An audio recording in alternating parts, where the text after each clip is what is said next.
안녕하세요. 저는 대기업에 다니고 있는 평범한 직장인 여자입니다. 제가 가끔 출근 준비를 하면서 여기 있는 사연들을 종종 듣곤 합니다. 여기에 올라오는 이야기들을 들을 때마다 드라마 내용이 아니라 진짜 저런 일들이 실제로 일어난다고 하면서 놀라곤 했었는데 그런 일이 저한테도 일어나고 말았어요. 제게 일어날 리 없을 것 같던 일이 일어나니 처음엔 어디 말하기도 부끄럽고 혹여나 이 일로 저를 불쌍히 여길까봐 겁이 많이 났었는데 지금은 아무렇지도 않고 그냥 웃겨요. 이미 제 주변 사람들은 알고 있는 내용이지만 여러분들께도 드라마 보는 것이라 치고 한 번쯤은 들려드리고 싶어서 이렇게 사연을 적게 되었어요. 저는 제가 세상에서 가장 사랑하는 사람과 가장 증오하는 사람한테 배신을 당한 사람이에요. 여러분들도 어쩌다 제가 이 둘한테 배신을 당했나 싶으시겠지만 아마 제 얘기를 들어보시면 배신을 당한 게 아니라 쓰레기 청소 한번 시끄럽게 했네 라는 생각이 드실 거예요. 저한테는 부모님만큼이나 사랑하고 소중한 남편이 있었어요. 저희의 첫 만남은 번화가에 자리한 분위기 좋은 카페였어요. 저는 한때 이력서며 자기소개서며 한창 취업 준비하느라 바쁠 때가 있었는데요. 늘 부모님의 잔소리를 피해서 카페로 도피해 시원한 커피를 한 잔 시킨 후 제일 구석진 자리에서 노트북을 켜고 머리를 잡아뜯으며 열심히 무언가를 작성하고 있었어요. 작성한다기보다는 적었다 지웠다 그 두 가지만 반복하고 있었죠.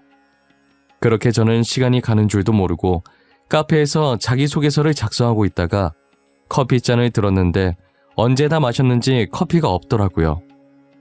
다시 사러 가기 귀찮아서 계속 앉아있다가 커피 없다는 걸 까먹고 헛손질을 몇 번이나 했던 것 같아요.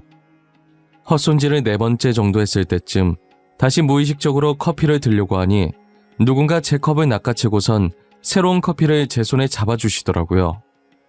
빈잔을 지금 몇 번이나 잡는 거예요. 자꾸 빈잔 들지 말고 이거 드세요. 컵 보니까 아이스 드신 것 같아서 똑같이 아이스로 샀어요. 좋아하는 커피인지는 모르겠지만. 아, 감사합니다. 카운터까지 가기가 귀찮아가지고 새로 안 샀는데 무의식적으로 손이 잡나봐요. 계좌 알려주시면 제가 커피값 보내드릴게요. 됐어요. 커피값은 무슨.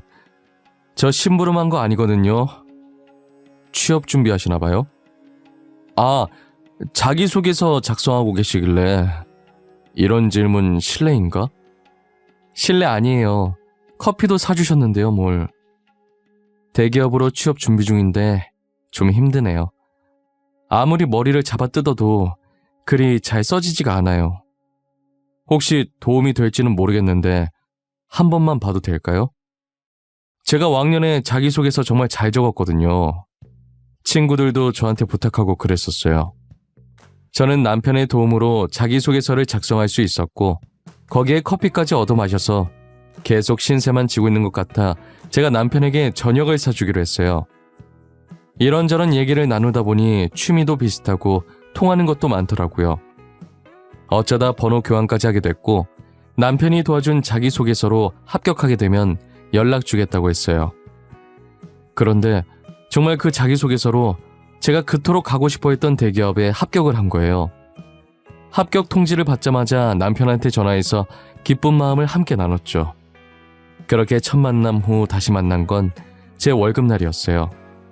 첫 월급을 받고 제일 먼저 남편에게 감사하다고 비싼 밥을 대접하고 싶었거든요. 다시 만난 남편은 처음 봤을 때보다 더 잘생겨졌고 옷도 엄청 차려입고 왔더라고요. 카페에서 봤을 땐 간단하게 후드티랑 청바지를 입고 있었는데 이번엔 세미 정장을 입고 나왔어요. 세미 정장을 입은 남편의 모습을 보니 순간 제 심장이 아플 정도로 뛰기 시작하는 거예요. 저는 혹시나 심장 뛰는 소리를 들킬까봐 조마조마하고 있는데 그걸 아는지 모르는지 남편은 해사하게 웃으면서 작은 꽃을 내밀더니 제게 축하한다고 말해주더라고요. 저는 남편에 대한 제 마음이 들킬까봐 괜히 일부러 툴툴거렸어요. 고맙네요. 근데 오늘 왜 그렇게 차려입고 나오셨어요? 낮에 선이라도 보고 오셨어요? 이렇게 차려입으시니까 카페에서 봤을 때랑은 좀 분위기가 다르네요. 왜요? 더 남자다워지고 더 잘생겨져서 설렜어요? 오늘 고백하는 날이라 차려입어봤어요. 여자가 봤을 땐 어때요? 이 복장으로 고백하는 거 괜찮아요? 아니면 좀 오버했나? 뭐 깔끔하고 단정한 게 괜찮네요. 고백하셔야 하는데 옷에 음식 냄새 배어서 어째요? 고백하고 오시지. 아니다. 고백하고 오면 내가 여자니까 아무래도 상대방이 싫어하지. 하긴 옷에 음식 냄새 배어오면 싫어하겠죠? 그쵸? 나중에 산책로 걸으면서 고백하려고 했는데 안 되겠다. 그냥 지금 해야겠다. 지금이요? 여기서요? 뭘 어떻게... 설마 전화나 문자로 하겠다는 거예요? 전화랑 문자 고백 그거 진짜 최악이에요. 고백은 상대방 얼굴을 직접 보고 해야지. 지금 뭐 하세요? 남편이 제게 고백할 사람이 있다길래 순간 남편에게 잠깐 마음이 갔던 제 자신한테 괜히 화가 나서 더 툴툴거리게 되더라고요. 그런데 갑자기 남편이 제게 목걸이가 담긴 액세서리 케이스를 슬쩍 들이미는 거예요. 이건 뭔데요? 목걸이? 이쁘네요. 그래서 이 목걸이가 뭐 어쨌는데요? 이제 하다 이거 주면서 고백하는 게 좋을지 확인받는 거예요? 아니에요. 아까부터 왜 이렇게 목소리가 퉁명하실까? 혹시 저한테 화나신 거 있어요? 나 뭐 잘못했나? 잘못한 거 없는 것 같은데. 네, 그쪽은 잘못한 거 하나도 없어요. 그냥 제가 제 자신한테 화난 거예요. 이 목걸이 주면서 고백하면 여자분 좋아하시겠네요. 오늘 고백 성공하시겠어요. 그래요? 이거 제가 이나 씨께 드리는 목걸이에요. 이쁘다고 하니 다행이에요. 혹시나 별로면 어쩌나 했는데. 이 목걸이가 제 거라고요? 왜요? 아니, 싫다는 게 아니라 고백하는 분께 드리려던 거 아니었어요? 근데 이게 왜 제 거예요? 취업 축하 선물인가? 뭐 그렇게도 되겠네요. 취업 축하 겸 제 마음 좀 받아달라는 뇌물?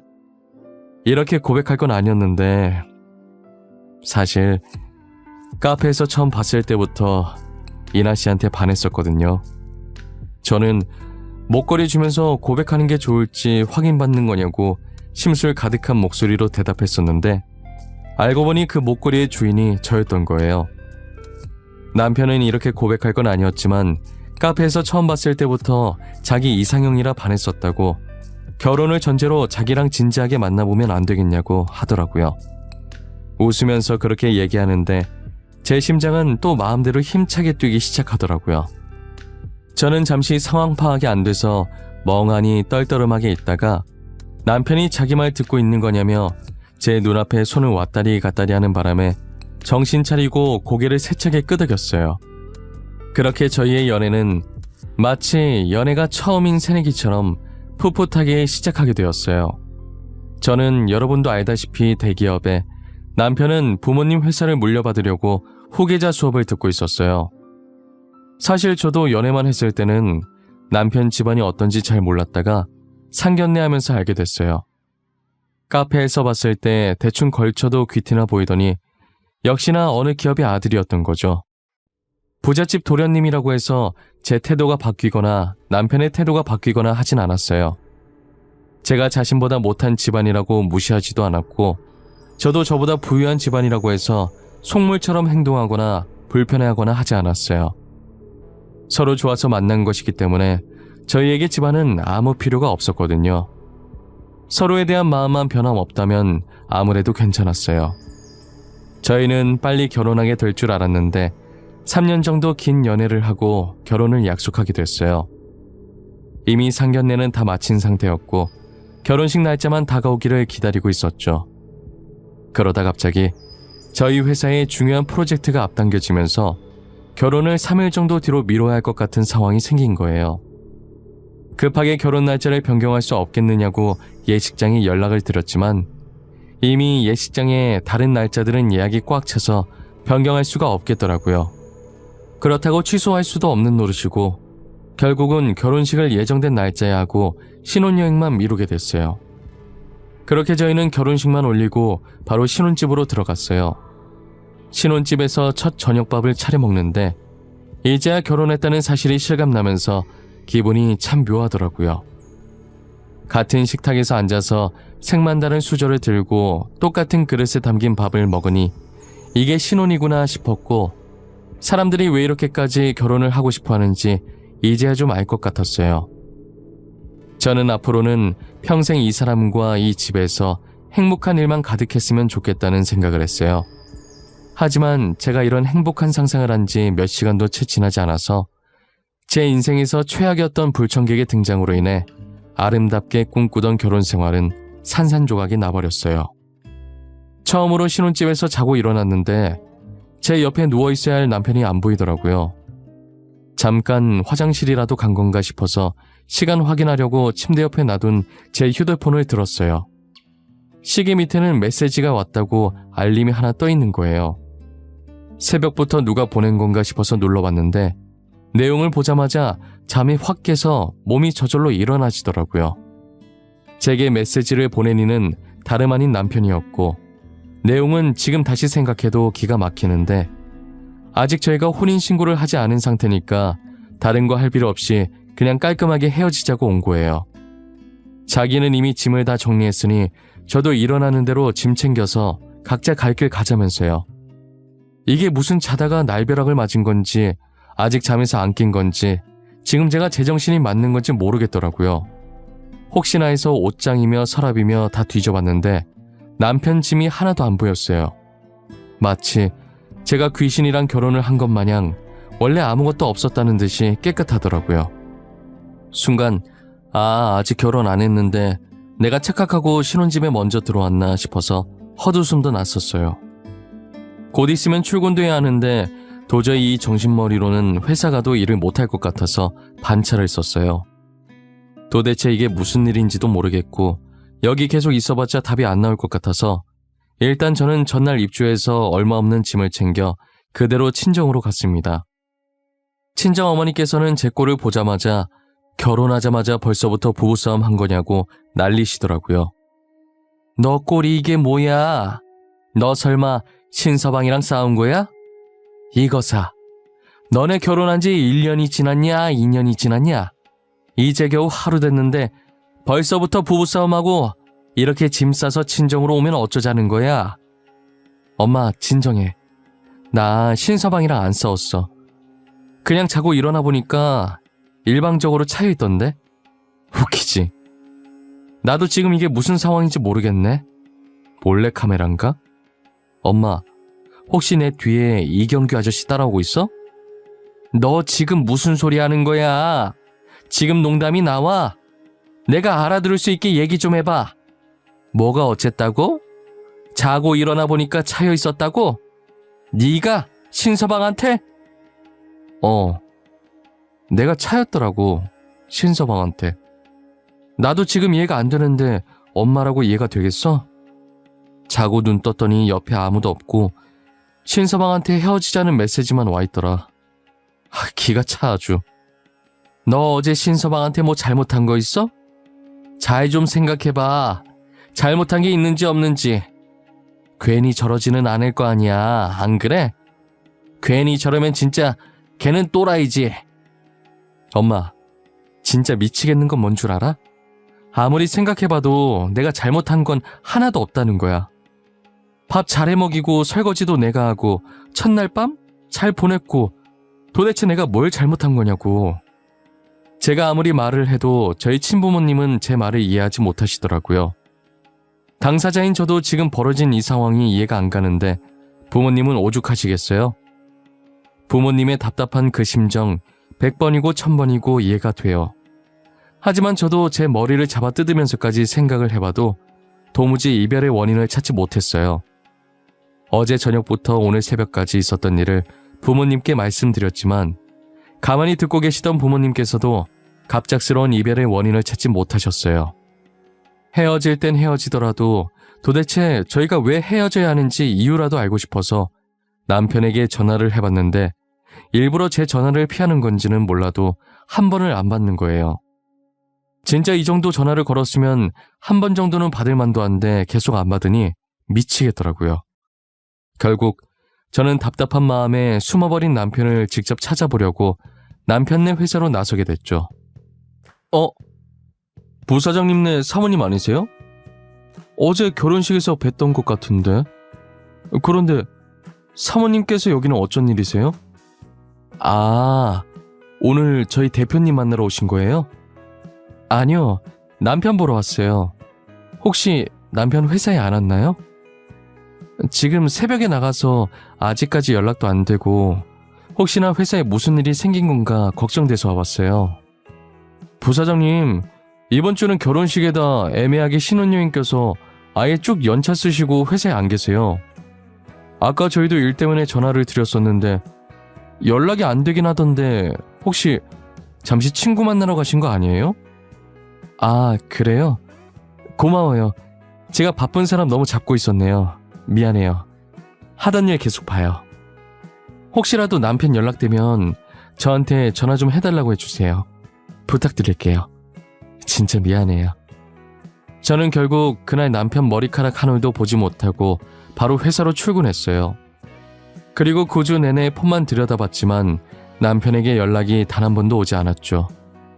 그 다음 주에 제가 다시 회사로 찾아가니 웬 모르는 여자랑 팔짱을 끼고 웃고 있는 거예요. 사람을 일주일간 피말리게 해놓고 자기네 실실 웃고 있는 모습을 보니 피가 거꾸로 솟는 기분이더라고요. 저는 지금 누가 보던지 말던지 신경 쓸 상황이 아니라서 그대로 남편에게 직진해서 소리쳤어요. 지금 나랑 뭐 하자는 거야? 너는 나한테 달랑 문자 하나 보내놓으면 끝이야? 야, 설명을 해보라고. 지금 이게 무슨 상황인지 당장 설명하라고. 이나야, 내가 다 설명할게. 그러니까 여기서 이러지 말고 우리 나가서 얘기하자. 여기는 보는 눈도 많고 봐봐, 지금도 저렇게 우리 쳐다보고 있는 사람들이 있잖아. 지금 네 행동이 쪽팔린 줄은 아나 보지? 나 절대 안 나가. 내가 왜 나가? 그냥 여기서 말해. 내가 지금 네 체면까지 생각할 상황이야? 회사 다 엎어버리기 전에 말해. 알겠어, 말할게. 사실 내가 2달 전에 아주 잠깐 권태기가 와서 만난 여자거든. 진짜 딱 한 번 실수했는데 임신이 되어버려서 어쩌겠어. 내 애인데 내가 책임져야지. 안 그래? 뭐? 지금 이 여자가 뭐를 했다고? 임신? 방금 임신이라고 했어? 이게 진짜 미쳤나? 야! 그때 결혼 날짜 잡은 후잖아. 이놈이 결혼 날짜까지 잡아놓고 이 짓거리를 해? 이거 아주 제정신이 아니네? 알고 보니 잠깐 만난 여자랑 딱 한 번 실수한 게 바로 임신이 되어버리는 바람에 제게 이별을 통보하고 급하게 근처 교회에 양해를 구하고 둘이서 몰래 결혼식을 올린 뒤 신혼여행을 갔다 왔다는 거예요. 누구는 일주일간 피말렸는데 누구는 결혼식에 신혼여행까지 야무지게 갔다 오고 이게 드라마도 아니고 실제로 일어날 수 있는 일이란 말이에요. 가만히 듣고 있자니 현실은 제가 무엇을 상상하든 제 상상보다 그 이상이더라고요. 정말 기가 차서 웃음도 안 나오고 화도 안 나오고 아마 당해본 사람만 제 기분을 느낄 수 있을 거예요. 어떤 여자인지 낯짝이나 보자고 남편 옆에 서 있는 여자 보면 어디선가 본 적이 있는 사람 같더라고요. 가까이 가서 얼굴을 자세히 보는데 분명 본 적은 있는 것 같은데 도무지 기억이 안 나는 거예요. 그러다 상간녀가 남편에게 가자면서 웃는데 목소리 듣자마자 누군지 딱 알겠더라고요. 어이, 잠깐. 내가 전현 어딘가 많이 낯익다 했는데 너 정미숙 아니냐? 아, 맞다. 이름 촌스럽다고 바꿨었지 참. 정미진 맞지? 땡땡 고등학교 정미진 맞잖아. 오랜만이네, 유인아. 이렇게 만날 줄은 꿈에도 몰랐는데 어떻게 여기서 다 만나니? 너는 변한 게 하나도 없구나. 몇 년 만에 만나도 여전해. 그 성질머리는. 나 누군지 알았으면서 한 거야? 너도 여전하네, 뻔뻔한 거는. 너 근데 진짜 소문대로 다 뜯어 고쳤네? 순간 누군지 못 알아볼 뻔했잖아. 고칠 거면 돈 좀 더 주고 잘 고치지. 조만간 코에 실리콘 빠지겠어. 지금 내 걱정할 때가 아닌 것 같은데 너 이제 남편한테 버림받은 거 소문 다 났겠다. 쪽팔려서 고개를 어떻게 들고 다니니? 나 같으면 쥐구멍이라도 찾아서 들어가겠어. 남의 남자 뺏은 너도 고개 잘 들고 다니는데 나라고 못 들고 다닐 이유 없지 않아? 내가 무슨 죄를 지었다고 고개를 숙이고 다녀? 지은 죄도 없는데 더 당당하게 다녀야지. 그래, 역시 유이나답네. 자존심 없으면 시체인 너다운 대답이야. 멋있다, 야. 그럼 고개 들고 잘 다녀봐. 그게 얼마나 갈 수 있을지 모르겠지만 말이야.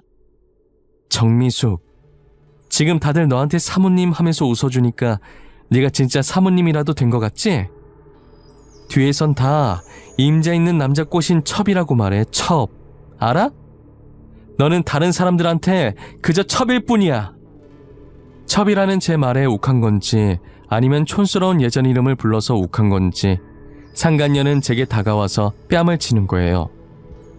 평소에 피부가 약해서 조금이라도 까슬까슬한데 긁히면 바로 상처가 나는 타입이었는데 입술이 살짝 터지고 상간녀의 손톱에 살짝 스쳐서 볼에 긁힌 상처가 생겼더라고요. 저는 상간녀를 보며 방금 네가 한 짓 후회하게 만들어주겠다고 말하고 남편 회사에서 빠져나왔어요. 남편 회사에서 나오자마자 곧장 병원으로 달려가 진단서를 받았어요. 그리고 상간녀 소송을 하기 위해 필요한 증거들을 모으기 시작했죠. 일단 남편 회사에서 저희의 영상을 찍고 있던 사람들 중에 저와 안면이 있는 직원이 있었어요. 그 직원에게 연락해서 익명은 보장해 줄 테니 낮에 찍었던 영상을 달라고 해서 받아냈어요. 저희가 결혼을 했었다는 내용과 결혼 후 제게 무작정 이별을 통보한 것, 바람핀 것, 그리고 상간녀가 제 뺨을 친 것까지 모조리 다 들어있더라고요. 이것을 나중에 소송할 때 증거 영상으로 쓰기 위해서 따로 저장해놨어요. 사실 그 상간녀는 제 고등학교 동창이었고 저랑 친한 사이는 아니었어요. 학창 시절에도 친구들의 남자친구를 뺏고 다니기로 유명했던 애였어요. 심지어 제 남자친구도 몇 번이나 그 애한테 빼앗긴 전적이 있었고요. 저는 그때 이후로 상간녀를 극도로 증오하고 있었죠. 학창 시절에도 그렇고 지금도 그런 것 같고 상간녀는 유독 저한테 열등감을 느꼈었어요. 예쁜 이름도 부러웠고 행복해 보이는 부모님도 부러웠고 하물며 만나는 남자마다 다정했으니 지금 생각해보면 제게 이름과 부모님을 뺏을 수는 없어서 남자를 뺏어왔던 것 같아요. 그런데 이번에 남편까지 뺏고 있으니 이대로 가만히 있을 수가 없겠더라고요. 저는 이 일을 동창들에게 말했는데 동창들도 그동안 골치 아팠던 일이 있었던 거예요. 그 상간녀 때문에 이혼한 동창도 2명 정도, 이제 저 포함해서 3명이 있더라고요. 이것도 우연의 일치였는지는 모르겠는데 이혼한 친구들이 저랑 절친한 사이였어요. 남편 외도 알아차렸을 때 어떻게 했냐고 물어보니까 이미 이혼하고 나서 상간녀가 있었다는 사실을 알아차려서 아무것도 할 수 없었다고 하더라고요. 그러다 한 친구가 다짜고짜 저한테 제 SNS 계정이 공개인지 비공개인지 물어보더라고요.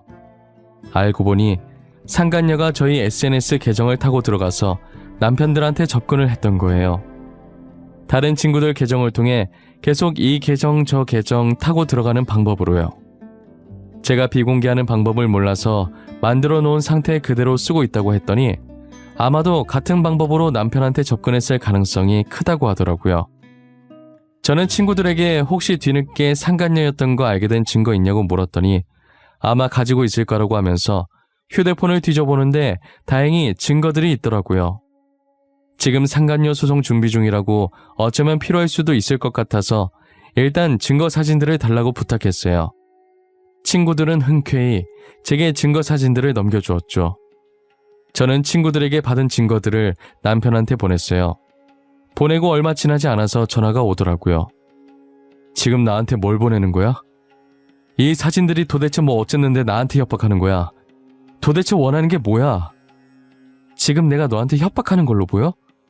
하루라도 더 빨리 정신 차리라고 보내주는 거야. 내가 보내준 사진들이 지금 니랑 결혼한 그 여자의 실체야. 알아? 이게 다 그 여자가 저지른 짓들이라고? 거짓말 치지 마. 아니야, 그럴 리 없어. 미진이 그런 애 아니야. 너가 뭔가 오해하고 있는 거야. 내가 전에 네 회사 찾아갔을 때 못 봤어? 너도 다 봤잖아. 지금도 봐. 나한테서 너 뺏어갔잖아. 걔 원래 그런 애야. 친구 남자 뺏고 다니는 그런 애라고. 알겠어? 남편은 처음에 제가 잘못 알고 있는 게 분명하다고 제가 보내준 사진들을 믿지 않는 거예요. 제 말은 못 믿겠다고 상간녀한테 직접 확인해야겠다며 전화를 끊어버렸죠. 당사자한테 직접 확인을 한 것인지 다음날 되니까 저희 집에 찾아와서 무릎 꿇고 있더라고요.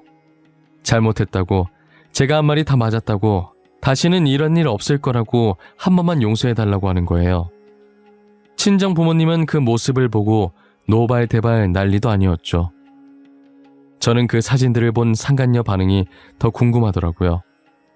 그래서 상간녀가 뭐라고 했는지 물어봤더니 상간녀는 제가 했던 것처럼 여전히 뻔뻔하게 나왔죠. 그 증거 사진 속에 있는 여자 자기 맞다고, 자기가 그랬다고, 그래서 이제 어쩔 거냐고 그랬다는 거예요. 계속 뱃속에 있는 아이 얘기를 꺼내면서 결혼 못 모른다고 했다더라고요. 남편은 이제 뱃속에 있는 아이가 자기 아이가 맞는지도 의심스럽다는 거예요. 저 같아도 저러고 다니는데 의심 안 할 수가 없었죠.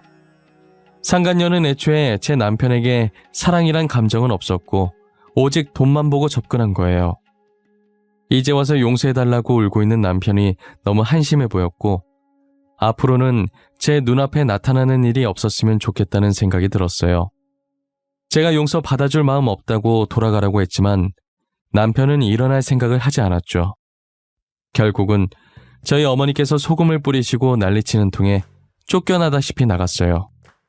저는 남편과 상간녀를 고소했고 위약금도 받아냈어요. 그리고 상간녀를 폭행죄로도 고소해서 얼마 전에 재판이 끝났는데 초범이기도 하고 상처가 그렇게 깊지 않아서 벌금으로 끝났더라고요. 감옥에 못 보낸 게 한이라며 그 자리에서 몇 대 더 맞을 걸 그랬다 싶었어요. 나중에 동창들한테 우연히 그 둘 소식을 듣게 됐는데 상간녀는 지금 아무것도 안 하고 전 남편 등에 빨대 꽂고 살고 있다고 하더라고요. 그리고 뱃속에 있던 아기도 과연 누구의 아이일지 저희끼리도 되게 말이 많았었는데 낳고 보니 그 많은 남자들 중에 하필 또 전 남편의 아이가 맞았던 거예요. 결국 전 남편은 이혼도 못하고 상간녀와 계속 살고 있다는 소식을 들었어요. 상간녀 때문에 골치 아픈 건 전 남편뿐만이 아닌 것 같더라고요. 시댁 식구들도 만만치 않게 골머리를 썩이고 있는 것 같았어요. 아무것도 안 하는 상간녀가 시댁 식구들보다 돈을 더 많이 쓰고 다니고 있거든요. 상간녀의 사치는 아무도 말릴 수 없었고 사람이 뻔뻔하기도 그렇게 뻔뻔할 수가 없으니 아무래도 상간녀가 제 발로 이혼한다고 하기 전까진 시댁은 계속 지옥일 거예요. 저는 엄청나게 쌓인 청소를 드디어 끝마치고 청소하며 흘린 땀을 싹 씻은 기분이에요. 10년 묵은 채증이 내려갈 때도 아마 이보다 상쾌할 순 없을 거예요. 처음 헤어지자는 통보를 받았을 땐 참 어처구니 없고 이런 일이 내게도 벌어지는구나 했었는데 이렇게 지금 글 적으면서 다시 생각해보니 좀 웃기기도 하네요. 앞으로 저를 소개할 때 돌싱이라고 말하기도 민망한 결혼기간이에요. 저처럼 결혼한 지 고작 몇 시간 만에 이혼당한 사람이 또 있을까요? 벌써 제가 전 남편과 이혼을 한 지 몇 년이라는 시간이 흘렀네요. 그 사이 저는 전 남편보다 훨씬 좋은 남자를 만나 결혼을 했어요. 제 인생에 결혼이 다시 오려나 했는데 결국은 이렇게 다시 오더라고요. 그리고 지금 남편을 만나면서 오히려 더 승승장구하는 기분이에요. 남편과 결혼 후 바로 중요한 프로젝트가 있었는데 성공리에 잘 끝나서 승진도 했거든요. 이틀 전에는 제 뱃속에서 꿈틀거리고 있는 귀여운 생명체도 발견하게 됐답니다. 그래서 어제부터 남편이 저보고 편히 쉬라면서 혼자서 집안일을 다 하고 있어요. 제 남편이 모두가 알아주는 팔불출 남편이거든요. 저는 정말 더도 말고 덜도 말고 이대로만 계속 간다면 정말 더 이상 소원이 없을 것 같아요. 지난 과거들은 모조리 잊어버리고 앞으로 지금의 남편과 아이와 함께 행복할 생각만 하려고요. 여러분들도 제 사연처럼 어이없게 이혼 혹은 파혼당하신 분들이 계시다면 댓글로 남겨주세요. 어디에 내놓기도 부끄러운 이야기들을 저희끼리만 몰래 여기에 적어놓고 훌훌 털어버리자고요. 결혼이 인생의 전부도 아니고 그렇다고 이혼했다고 인생이 끝나는 것은 아니니 결혼에 실패했다고 주눅들지 마시고 저처럼 당당하게 살아갈 수 있길 바래요. 이혼을 하든 파혼을 하든 그것은 제2의 인생이 시작된 거라고 그렇게 긍정적으로 생각하며 살아보자고요. 인생의 주인공은 자기 자신이니 남들 눈치 보지 말고 본인이 하고 싶은 대로 하고 사셨으면 좋겠어요. 세상에 반은 남자고 여자인데 제 짝 하나가 없을까요? 기다리다 보면 저처럼 언젠간 좋은 짝들이 오게 될 거예요. 지금까지 저의 긴 이야기를 들어주셔서 감사합니다. 여러분들에게도 늘 행복한 기운만 가득하시길 바랄게요.